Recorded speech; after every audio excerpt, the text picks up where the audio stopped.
I try to find different ways to light the fire.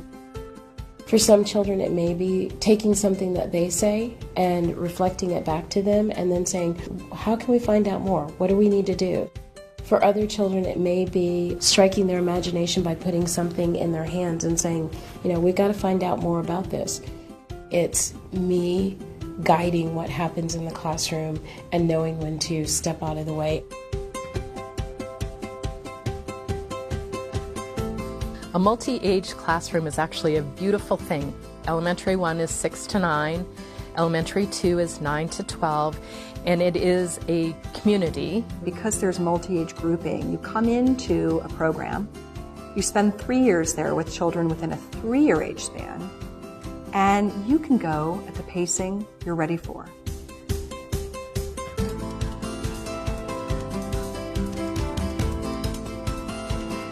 There's an individual plan for every child. When you master something in a Montessori curriculum, you can just move to the next level.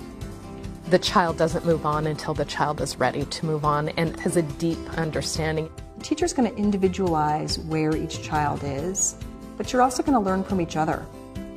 It's not always the older children teaching the younger. It's the student who has gained a skill is going to help another student. Even though we do follow a curriculum, I have the luxury of watching a child, figuring out what they connect with and where they might be struggling, and giving it to them as many different ways as I need to, and giving them the time that they need to practice until it comes together for them.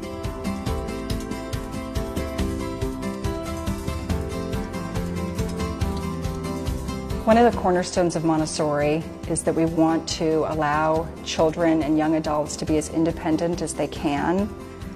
In a traditional environment, children are waiting to hear from the teacher where to go to get something. May they go to get something? Is this allowed? Is this not allowed? The teacher can move throughout, and children can get up, and there's freedom of movement. There's the ability to repeat tasks if needed, and the teacher's there to support. Ultimately, we want the children to be responsible for their own learning.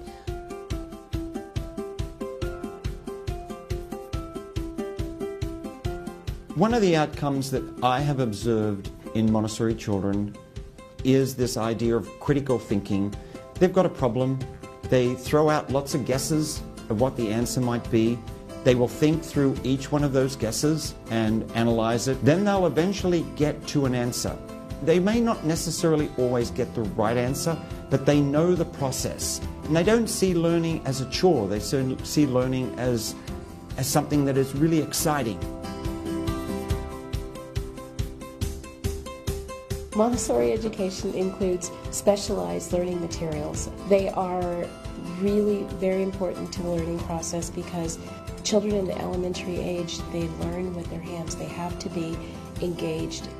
Without telling, we allow the child to use materials to discover and unfold a truth, whether it's understanding how numbers work together, understanding the history of the universe, understanding how a culture approaches something, and they get to discover it. And then we say, wow, what do you think about that?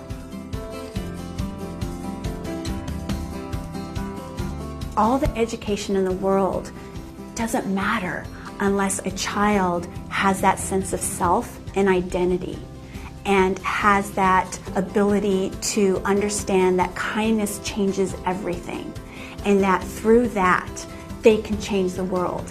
It really develops the foundation for what Maria Montessori saw as a civilized human being moving forward through their learning, which is lifelong.